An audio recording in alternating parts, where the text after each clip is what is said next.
imposter syndrome is a real thing. So like you start to feel like, am I growing? Because like you start to look at all the things you haven't done yet or that you still want to do or things that you failed at. And you're like, yeah, do I even deserve to be here? Like, is any of this even real? And then I have to like snap out of it and be like, no, yeah, you worked hard for this. Like, you deserve to be here. I don't know where life's going to take you, but you'll meet some cool people along the way. Each person has their own story, and each moment is precious. So enjoy the moments and enjoy the journey.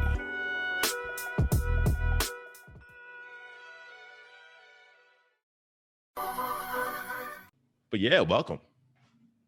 Thank you. Thank you for having me on. I'm honored. I'm like, oh, he asked little old me to be on his podcast. Of course. You know, like I said, we're fam now. We're in clubhouse rooms. We were in clubhouse rooms for a good portion of the year, and we'll continue to be in some in the future. So like we got the connection is just there now, you know. Yeah, for sure. So the first thing I want to know, like the Stay Ready movement, because that is like the introduction of how I knew who you were, but then I was like, oh, like she got merch now too. Like Ozzy showed me the mug. I was like, oh, like you legit out here. So Stay Ready movement was born out of a love for all things creative. It started off as me just hashtagging Stay Ready on my Instagram. So I like, how long has it been now?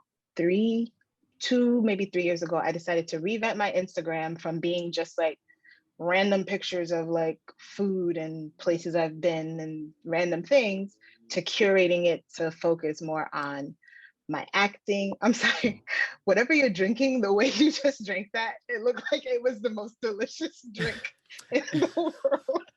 You savored it so much. It was it's still really hot. Like you couldn't see the steam, but like I was like, I didn't even get to taste it because I was just like literally like, I don't want to burn my lip mid conversation. I was like, wow, that must have been a really good. But shout out to whatever. YZT, our sponsor. Hey, awesome. They sponsor you for real? Kinda. I got a promo code, so I usually like. So technically, nice. yes and no. Nice. That's nice. See, you are doing big things. Trying to. Don't burn yourself. So. Good. All right. Yes, I curated my Instagram to focus more on my acting mainly and the little bit of modeling that I was doing. And every time I post a picture, I put Stay Ready with like some inspirational whatever message from me. And it started to kind of pick up steam with people around me who followed me on Instagram. Just people in everyday regular life would say something and they'd be like, Stay Ready, right? I'd be like, yeah, you're right. Hey. And you know, people were telling me like, you should really like make this a thing. And I'm like, make it a thing. How am I gonna make it a thing? And I was like, I guess I'll just do what I've been doing and you know, try to inspire people who are creatives, who are artists to, you know, kind of just keep doing their thing. And so a friend was like, no, Jody, like you really need to make it a thing. And so I kind of worked out a little like rough, I don't want to call it business plan because it's not official, but I worked out a rough business plan on kind of what would it look like. And then I created Stay Ready Movement as just a platform, a social media platform. And I launched it on Juneteenth of last year. So it's almost been a year since I launched it, which is wild to even think about. And we have merchandise, as you mentioned, mugs, tees, and the goal is to just, you know, motivate people who are in the creative space to continue doing that, giving tips of, you know, things that I've done that I think work for folks. And then it morphed into kind of bringing in other creatives, like bringing in my brother, who you feature on your, or you guys have your own podcast? Yeah, that's our show. Right. Okay. So yeah. So bringing him into the fold as well. But to be honest, I've been slacking with Stay Ready since I started this new job in January. Like it's just been rough. And I guess we could talk about that at some point, but you know, balancing being a professional outside of my creative life and like being a creative, it's been very difficult for me this year. Like it's been difficult in the past, but this year it's been like, well, like another level difficult.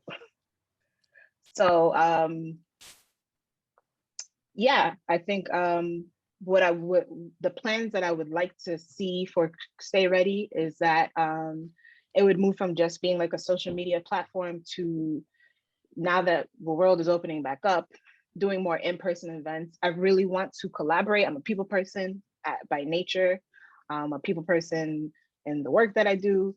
So I would like Stay Ready to, you know, also emulate that collaborative nature of working with other creatives or other people from different industries to bring creative workshops, just information out to the public. So obviously, like I know you started it last year.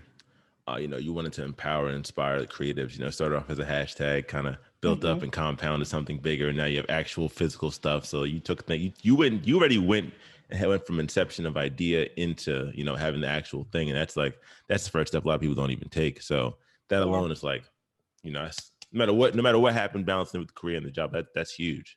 That's huge. So I wanted to know what your creative background is. You know, I think you said modeling. Like I wanted to know what was like your favorite creative outlet, and then which ones were the ones that, what was your first one, and then what your favorite one is, and what the one that you kind of stuck with the most. Okay. So music is where I started, and music I think is like the foundation of everything. What'd you play? For me. What are you singing? So as a child, I started off on the keyboard. Ooh. And then I moved to the flute for a little bit, and I was playing the violin, and then I landed on the cello. So the cello was that was it. That's the That big was one with like the strings, everything right? to yes. Not the really, really big one, but the one that just, you know, sits in between your legs. Yeah. Gotcha. Okay. Yo-Yo Ma. Are you familiar with Yo-Yo Yes, Ma? I know you, Ma. Yes. He was on And that's Arthur. a cello. Okay. Was he on Arthur? He was, because they made fun of his Okay. name. I was like, oh, I'll never forget that guy. But yeah, anyway, I'm a child. Arthur was a great show, by the way. But yeah, so I stuck with the cello through high school into college. And then what happened was I was playing in weddings. I was going to like national competitions. Oh, damn. I was doing like this like Garden State Academy of Music thing on the weekends. Like this is all like while I was still in high school.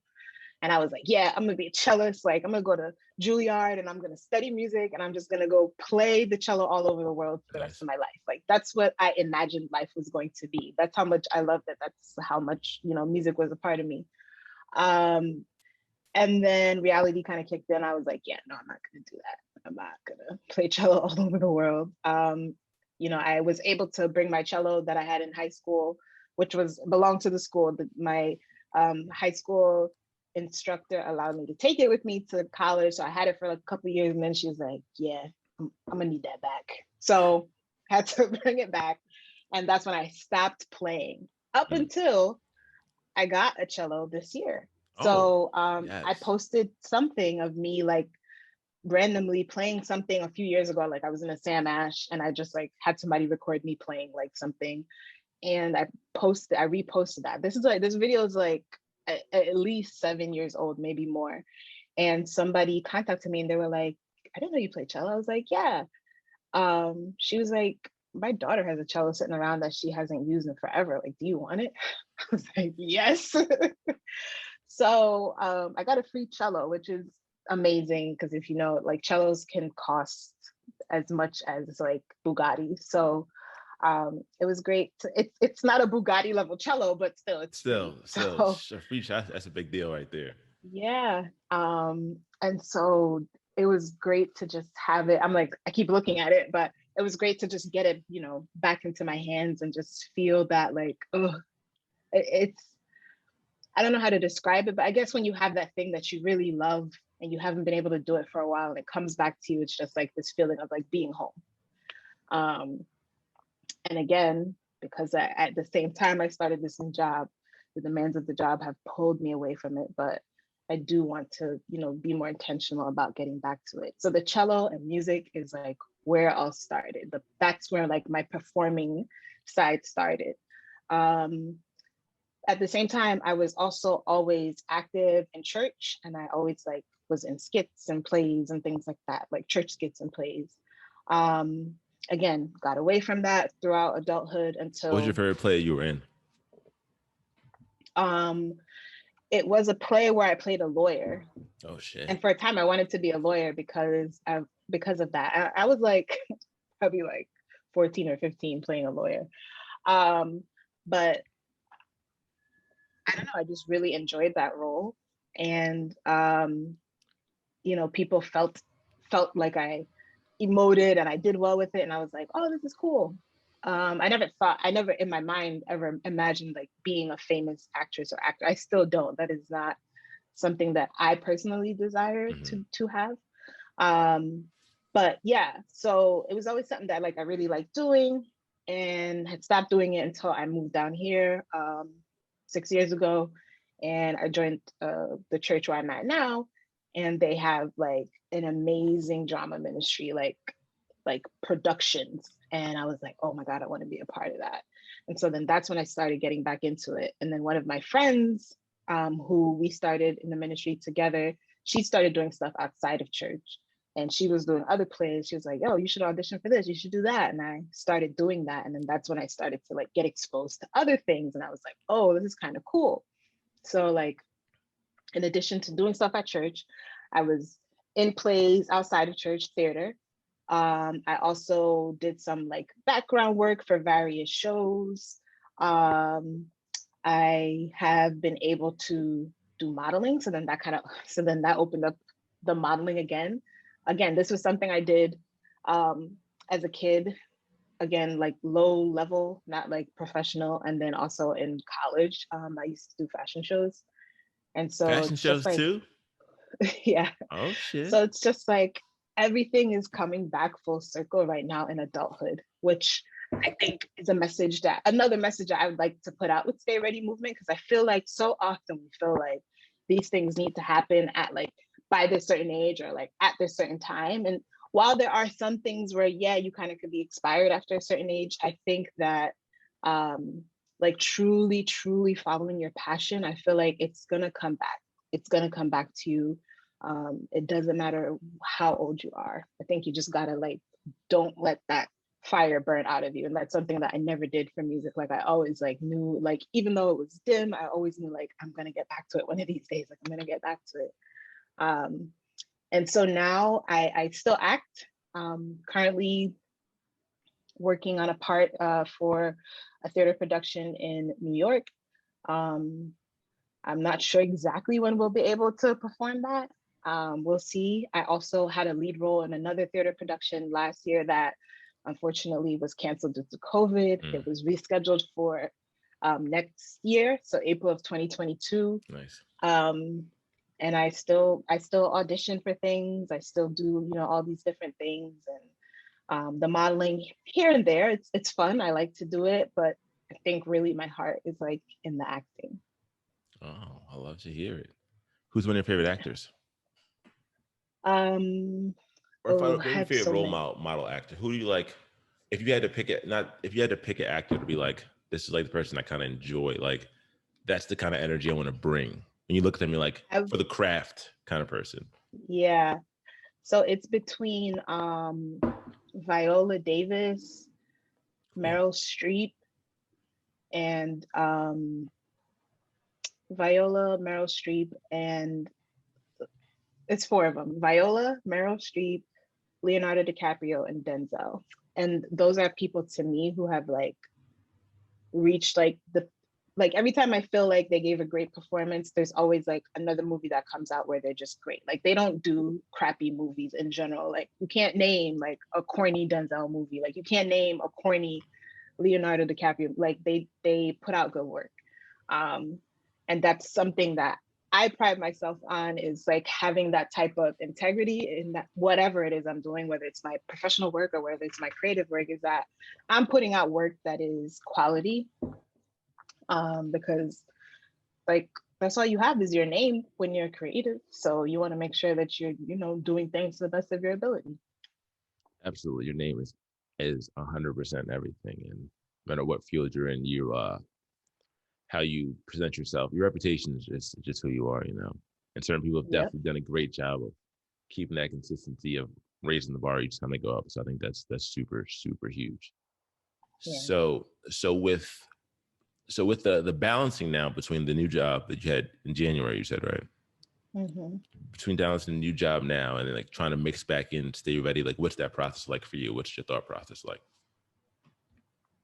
My thought process is like I haven't done anything that I should be doing, like in my mind, as much as I could be doing. No, as much as I should be doing. I think I'm doing as much as I could be doing, like mentally, like I, you know, oftentimes feel overloaded because of work. And so I think I need to change that. So it's like, what do I need to do so that I'm able to balance my time with work and leave work at work, which is hard when you work remotely because work is everywhere, it feels like. Um, but then also give time to myself and to these other things that I love that I haven't really been able to do. So I think what I want to do moving forward is do a better job at like planning my days out. I was doing really well with like managing work and exercise. And then that just went out the window this past week because again, it was just a wild week. So it's like, okay, now I got to figure that back out again and then add back in my creative stuff. I'm still doing the acting. So like that's still happening That's good. on the side on the weekends. But I really want to I want to devote more time to stay ready. And for me, that looks like being able to plan my content out. And you know, you push out content all the time. So you know how much time it takes to kind of plan everything out, edit things, like it's just a lot. So I just need to put the time in really. It definitely is a lot. Because I feel like we're similar. You know, it's one of those things you got to find the time to do what Hmm. you do that actually makes you money, and then do you actually do what you're trying to get to like that next level to make you money in the future, and trying to balance out that time between what it is and putting it out and understanding it. So I think that me personally, like I'm right there with you because everything, the one side that I'm doing well on, I'm like, oh, I can be doing this one better. I can do this one better. And Yeah. the one thing like I think I'm trying to do now for myself is just kind of like work on doing things that are more important versus things that are just have to be done. And I feel like everyone says that, but then it's like, then I'm like, is this really that important right now? And I'm like, so like my next like mental brain space is like, all right, like what's the most important thing I can do right now with the time, Yeah. and just get that done this week, and then just fuck it. Nothing else. If that's all I get done today or this week, like nothing else matters. And that definitely, I no matter what, like the good news is that that's as we grow and progress in what we're doing, you know, we're only going to get better at what we're doing, but then we're also going to have Hmm. more opportunities coming too. So like it's always going to be a process of like, oh, I'm finally here at this new level, but then like, oh, all these new things come anyway. So it's just a funny because that Yeah. cycle is never going to go away. But we just feel like, oh, once we get there, we're going to be there. But then when we get there, it's like there's so much more stuff we're going to have to deal with. So the the the do you feel like aside from the time thing, the the acting, does the acting to me, the creative side of things always is like the therapy that you need, just like Hmm. all the stress of the week. Do you feel like I actually had an episode when someone was talking about how art is healing? And Yeah. do you feel like art is healing for you, like as far as acting and playing music? Most definitely. For me, you know, especially when I was in high school, there was the time like when my parents were going through their divorce where like the cello was my saving grace, you know, like not having to think about that or having to just be in their space or whatever, kind of like having my own space within all of the chaos that was happening around me was such a saving grace. And so that is another reason why I think I always felt like I need to get back to it because like I feel like I need that healing to continue and like just never go away and kind of like maybe move from being healing to being just wellness overall, like a part of my wellness journey. In addition to like eating right and exercising, there's also this thing that I do that like helps keep my mental together and my emotions together. So definitely playing the cello is healing. Music is healing in general for anybody, whether you're listening 100%. to it, whether you're playing it, Absolutely. it could be healing. And then I get the same feeling with acting.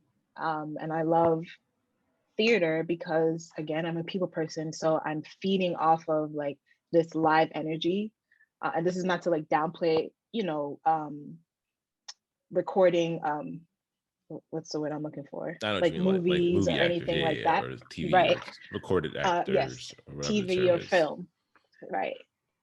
It's not to downplay that at all. But for me, the energy from theater of like your other castmates and then also the audience is just like, oh, it's just like when you're done, it's like you're high. It's like you're high, like you're legit high off of that. Because the energy is unlike any, it's like playing sports, like that adrenaline rush that you get, it just like, oh, you know. And it's the same thing with acting for me. Yeah, that team feeling, that camaraderie, Yeah, you had it. camaraderie. Some words are Yeah. just like, but yeah, the camaraderie, and then like the getting out the release and just being yourself. That's definitely the best feeling. That's how I felt when I started playing football in high school. That was one of the things that like, oh, it's like it felt good to just be out there and just with your Yeah. team, and just that high, just like we're a unit taking on this task together. It's really, Yeah. really important. I think it's really, really, really therapeutic as well. I agree with that so much. Also, you feel like I feel like I found my people in, especially actors, because we're a little weird, like we're different. Like if you think about like drama geeks in high school and stuff, like there's definitely people who are still like that throughout their life, but there's a little bit of that in all of us, right? And so it's cool to be around other people who you just connect with through these like little quirks or whatever that you might have. Um, Again, it goes back to what you said about like being able to just be yourself and just like let your guard down after being whoever you were at work or whoever you were, at home, if you're like a mother or father or whatever, and just, being able to do this thing with these other people who are like weird like me, and we all are just having fun. Yeah, finding your kind of weirdo is the best feeling. Yeah. Because a lot of places they can't. There's a certain type of weird that you fit into that people don't always Yeah. know, that you don't always know until you find it. Like, oh yeah, like Yep. if they're nuts, but like I'm kind of nuts like that too. And so Yeah. you really Right. do gotta find your tribe. And it's funny that like, especially if you go back to like high school rules, a lot of things that you would think like, oh, they're like the weird kids, like the worst kind of kids. Hmm. They're like, no, they're actually pretty cool. There's a couple of them that are like, Yeah. I don't know about you, but most of them Yeah. are still very cool. Whether it be that Yeah. goes with anything. It could be the sports kid or the math kids or whatever it is. Right. But there's definitely a tribe for everyone to find. So I think that is super important, and like finding that community and that people you can just nuzzle up with and Yeah. just be you is just so important, especially after COVID too. So with Stay Ready movement, you embodying this movement of creativity and positivity, and staying ready for whatever can happen next. I Hmm. think after last year, staying ready is definitely a big movement to have. Listen. What are you what are you doing for yourself to stay ready? What is your own personal stay ready ethos? So a couple of things. One was, I guess on a more like materialistic level, was knowing that I wanted to buy a house this year. Nice. And so it was like, okay, what are all of these different things that I need to do to make sure that I put myself in the best position possible to purchase a house? So that was like, that was a different type of stay ready. That was like a stay ready that was like a process, and Oh like yeah. it's like finally being at that place where I'm like, okay, I'm ready to buy a house now. It's like, okay, I'm here. And it's like, so like next steps with that. Um, when I think about the acting and the modeling, which I guess I forgot to mention in the beginning, kind of why I started saying stay ready was because there were so many opportunities coming at me. It was literally like, oh, you got to stay ready. It was like, yeah, it would be like 10 o'clock in the morning and be like, yeah, we need somebody to, do this background role by 2 o'clock. And you have to have these 3 types of outfits and you got to look like this. And it's like, oh, shoot. Like, then I had this mindset now, like, I always have to have certain types of outfits ready, because at any point I might need to go to an audition, or I might need to fill in or do something like that. So it's like, okay, there's That's that dope. version of staying ready. Um, then it's like, then again, auditions might come up, opportunities come up. Oftentimes when you go onto these casting billboards, things that I'm on, they'll be like, the job will post in the morning, and they'll be like, yeah, it's due by 6 p.m. tonight. It might be like a voiceover or whatever. They'll be like, okay, record yourself saying this, whatever, 30-second thing, and it's due by 6 p.m. tonight. So it's like, you always have to have in your mind, when these opportunities arise, am I going to have the tools that I need? Am I going to be in the place that I need? And then what is my backup plan one and backup plan two? Because stuff happens, right? So you just like need to always be ready. As an actress, you got to always have a comedic monologue ready and a dramatic monologue ready, because again, at any point, something can happen. Will Smith talks about how how he got the show. I don't know if you're familiar with the story of how he got Fresh Prince of Bel-Air, was just by, he was at some party that Quincy Jones was throwing, and he came in as Will Smith the rapper, or I guess the Fresh Prince the rapper, and he was somehow ended up in like Quincy's office or something, and Quincy was like drunk, chilling, and was like, yeah, I heard of you Fresh Prince from Philly or whatever. And I think he kind of pitched an idea about a show to Quincy, and Quincy was like, all right, well, show me something right now. And he was like, wait, I'm not ready. He was like, wait, you want to do this, right? Like, show me something right now. And he like literally in that moment auditioned for Quincy Jones, and that's how he got the Fresh Prince of Bel-Air. Like, something that is like a staple in our lives happened on a whim at a party one night, So we gotta stay ready. You never know when opportunity is gonna knock, you know? Wow. Yeah. Wow. That's Mm-hmm. amazing. There there's a lot of that is fucking huge. You never that's that you literally just kind of blew my mind with that. But that's absolutely true. I find that like most of the biggest things that I think that I kind of did, like, or when I kind of just did them on a whim. Like I was talking about with Ozzy on last episode we did of our show. I was talking about how like my first time I went I did my talent show in 8th grade, and I did it because like my friend was like, "Yeah, just be the backup for me." And I was like, "All right, cool, like I'll do it." But I froze on stage in front of the whole school, and like everyone laughed. But that was just like a Oh. big moment for like everything that I did in the future. That like I'm still glad that I did it, but it was kind of like, stay ready, just do it. And I Mm-hmm. was like, fuck.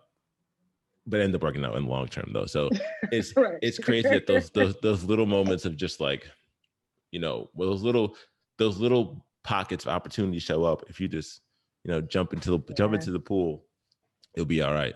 Especially from Will Smith. That's huge. And I think also like sometimes there's opportunities are around us, and like we're not even seeing them because you're not in the mindset of like staying ready, right? Like you're so bought this, and that's another reason why I feel like I need to pull away from being so focused on work and like get back to my creative side, because then I feel like I'll start to see opportunities, like my creativity will start to flourish better, because you'll start to notice like little things that you start to see, and you'd be like, oh well, I could do that, or we can collaborate on this. Like it just, when you just keep that mindset, it just you just navigate life a little bit differently. Absolutely. Absolutely. Now, what do you usually do to keep yourself motivated throughout the week between, work, gym, theater, and any other life thing you just got thrown at you throughout the week? Because we're grown up, so there's always some shit happening. Grown-ups, yeah.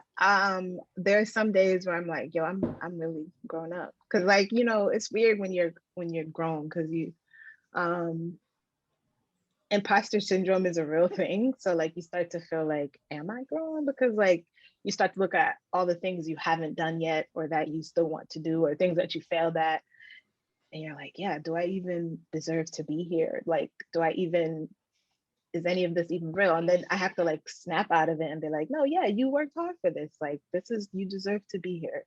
Um, what motivates me professionally is, I've always worked in nonprofits. So it's always been the mission of the organization that I've worked for. I've always I've been fortunate enough to work for organizations where I really believe in the mission, and I really believe in the people that we serve and making sure that we're serving them to the best of our ability and giving them quality.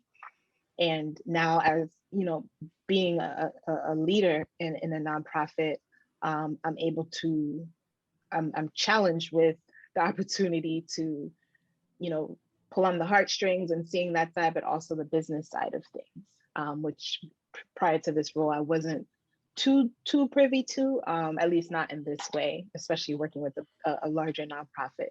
So yeah, professionally, it's the mission that drives me.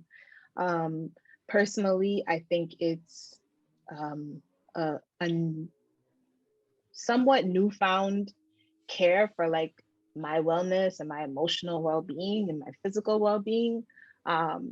You know, after going through a lot of stuff, divorce, just like heartache after heartache, different things, I really started to reevaluate my life and figure out like who am I really and what do I really want. I've always been good professionally, like I've always been good there, I've always excelled there, but it's like it felt like in these other areas of my life I was failing. And that is why I think my creative side was able to flourish, because I'm able to be all these different people or put that energy or these questions into the characters that I'm playing, right? Like I get to be these other people, but also kind of still be myself and sometimes see myself in these characters. And so again, it's this desire to make sure my mental and emotional wellness is great is kind of what drives my creativity. But also if I'm doing something like somebody else's work, if I'm portraying somebody else's work, I again want to make sure that I'm doing it as best and as accurately as possible. So, you know, part of the thing with being an actor and actress is doing that background research. You'll hear actors and actresses talk about it when they get interviewed all the time, when they're doing a role that is different for them. It's, you know, going and doing the research and like just getting into it and really becoming that part, and then being able to like leave it in the theater or in the room and go back to your normal life. Yeah, that's definitely the research and then being able to do it and come back. I never thought about that. That's very true. You guys got to be a whole different person for like a set amount of time and then come And back sometimes into it. it's deep. Yeah, it's Holy deep. shit. Some of these characters that you play, like really, I've played characters where I've had to be like, I just need like a couple days because it pulls so much out of you. It could be a character that is extremely troubled. It could be a character that was abused. It could be like all these different things. That you could have a comedic character, you know, and you're doing that in the midst of your life turning upside down. But like when you go to, you know, theater, you got to be all funny, and you know, it's like balancing those things is interesting. It really is. It really is. With being in nonprofits, how has that been? Because I'm sure that's a very yeah, I haven't been like inside a nonprofit like in one professionally. So what's that like for you being on that side of like the fence? Um, so I've only ever worked in nonprofits. I did have an internship at a for-profit company. Um, I shouldn't say it like that. I've worked at for-profit companies like CVS and stuff like that and Sears, but like my true professional life after college and stuff has always been in nonprofits. So that is what I know and that is what I love. And I know for a fact, like I couldn't do a for-profit company. Um, Nonprofits are really the biggest difference with a nonprofit and for-profit is that any profits that are made, so let's say, you know, rent costs $5,000, but we raised $10,000 from this charity event or whatever, like the $5,000 isn't going to go into the CEO's pocket. The $5,000, the extra five is going to go back into the company. So that's kind of like the big thing with the model of nonprofits, whereas in a for-profit company, that $5,000 is going to be split amongst the shareholders of the company. So the mission of the organization is always at the forefront. And you know, I've worked in everything from addiction services, behavioral health, nutrition, and now working with people who have intellectual and developmental disabilities. And it's very, very, very fulfilling work. At the end of the day, um, I can go home and feel good about what I did. Like I don't have to feel like, man, I just scammed these people out of whatever dollars, and it wasn't ethical or whatever. Like I can feel good about that. It's also very, very, very hard work. There's a lot of emotion that goes into it. And oftentimes it doesn't pay well. I'm just now at the point where I'm like starting to get somewhat of some of the coins that, that I would want, but it took a while for me to get to this point. So, it's great work. I don't like the term, it's not for everybody. I think there is a role for everyone within the nonprofit world.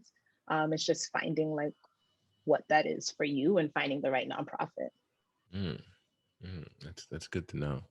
That's very good to know, because I think there's a lot of good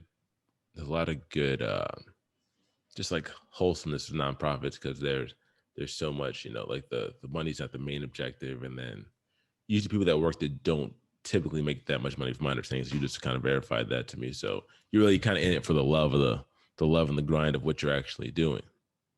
Yeah. How did you? You can make money, but that's usually like really like CEOs, and it kind of depends on the type of nonprofit, where your funding is coming from. It's like, is it donations or is it like from the government, from the state, stuff like that. But it's not common to just be like, oh yeah, I work in a nonprofit and I make 6 figures. Like, no. So, what, like, as far, if you don't have to know what role you'd have in it, but as far as like the getting the funding, what is that process typically like, since you've been in so many of them? Yeah, so at one nonprofit I worked at, I actually used to help write grants. And that nonprofit had funding from the city and the state. And so many nonprofits do operate off of grant funding. So, let's say the Department of Health puts out this grant that they want to give a grant for, I'm just going to use this as an example. They're giving this grant for $100,000 for the next year to provide services to people who are in recovery from drugs and alcohol. And they'll tell you like, these are the parameters that you have to meet. These are, staffing, blah, blah, blah, blah. You have to submit a proposal, and there's very specific things you have to add to that proposal. And it'll be due by a certain date. That's a stressful process in and of itself. Writing grants is kind of stressful because they do nitpick. And, when you have hundreds of other organizations competing for that same $100,000, it becomes very competitive. And then there's also fundraising. So the last nonprofit I was at prior to this one was mainly funded through fundraising. And we did a lot of like big events throughout the city. It was in Philadelphia. So we were known for big events, certain big events, because we had been around for 30 years. Yeah, 30 years. Wow. So people knew us, and they knew like, oh, you're the people that do XYZ events. Like, yeah, that's us. Like they would know our events before they know actually what we did or because, whatever, that's what they knew. That's cool.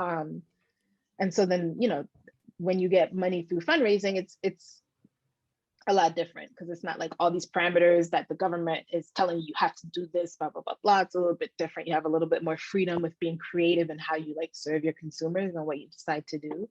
And then we also have contracts. So that organization contracted with insurance companies to provide a certain service, and then the insurance company would pay us back, reimburse us. And the organization I work for now kind of has a mix of all of those. So it's fundraising, it's contracts, fee for service, and grants. And it's interesting. It's interesting because, again, you fall under the rule of whoever's giving you the money. So if you're getting your money from this particular state organization, you got to follow all of their rules, or you risk losing your money. Yeah, so that's why I figured it was going to be, because once you get whoever has the goal makes the rules, right? Is that what they say in I don't know where they say that actually. I don't remember they say it either. I know I've heard it enough times, but it's one of the things to like, I heard people say it, but I'm like, I don't know exactly where they say it though. You know what But they say. Who's they? They. exactly. It's just they just one of those things that kind of just end up saying a lot of stuff, and I don't know, Yeah. stuff just kind of gets said enough and ends up going somewhere. With your you know, your creative ventures that you've done, from cello to acting to modeling to entrepreneurship, you know, Mhm. what what do you think, what are some of the things that what are some of the like the mental gems you think you've gotten from each one of them, as far as that has taught you through your journey of life? I think the biggest one is that this is like a two-sided coin.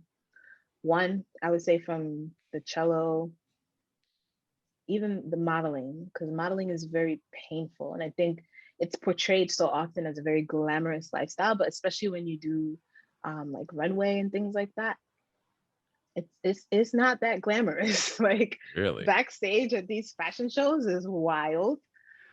People talk to you all types of crazy.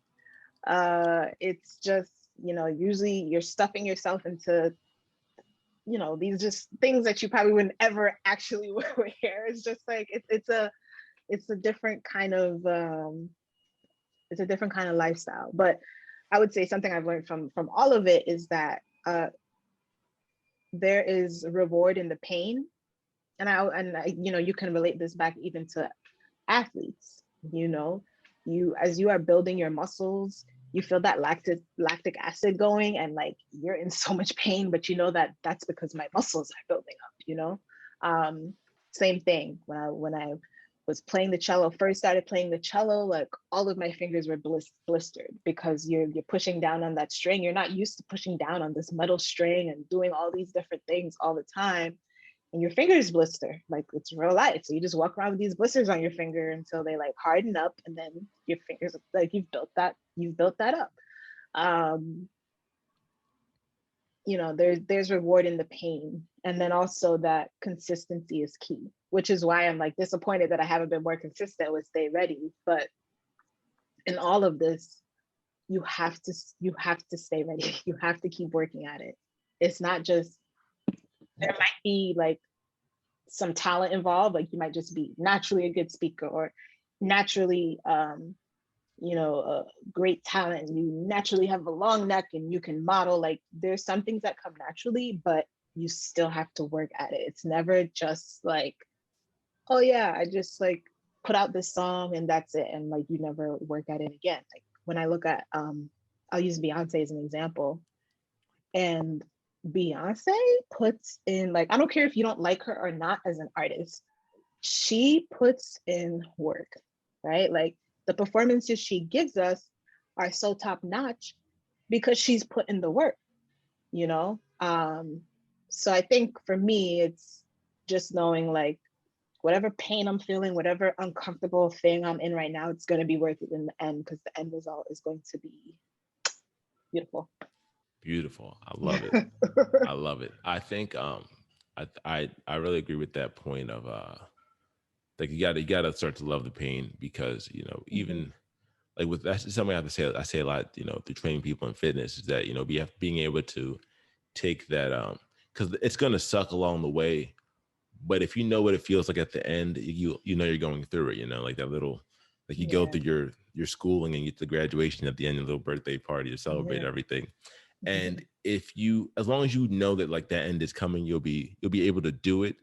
But I think a lot of people don't always know that they have a celebration at the end that kind of stops them from going. So I think, so I get what you're saying, like whether it's modeling or playing the cello and getting the blisters, like that knowing that like the end, that you're putting the work in, but it leads to something, is such a big thing, because it's what keeps you going. It's like the little, like when they have like the carrot on people's heads, and you got like, or whatever the thing they put on people's heads, and like things in the hamster wheel.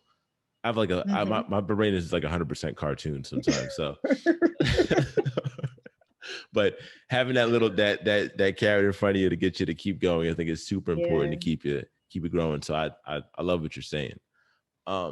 Now, is there I anything? think, I'm listening. sorry, real quick, I also want to add, I think also like celebrating some of your small wins, Absolutely. I think is also key, because I think we're sometimes Enormous. we wait for like the big grand finale, when really the grand finale is the fact that you did like all these little things and it added up to like this like major thing. Sometimes Yes. like it's not always the big grand finale, it's the fact that you did that and then look where you went here and then look what happened when you did this, and like it's built up to something, you know. Absolutely. Too many people want to get home runs, but you can just get a couple base hits and you'll still win if you just, Yeah.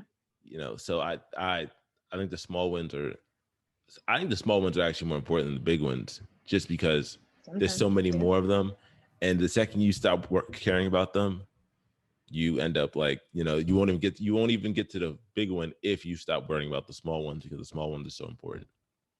Yeah. The internal goals and external goals, making sure you're enjoying your internal process and just kind of going through it and growing through it is everything. Literally everything. So you just took the words out of my mouth. I think I might use that a little more on the podcast. I'm just gonna be an ode to you each time. I don't know where it came from, but it just, I don't know, it just came. It worked. So Jody, if anybody wants to find you, follow you, get in contact you, wear some Stay Ready merch, how do they find you? So if you want to follow me, you can follow me on Instagram at Jody with a Y. So it's JODYWITHA_Y.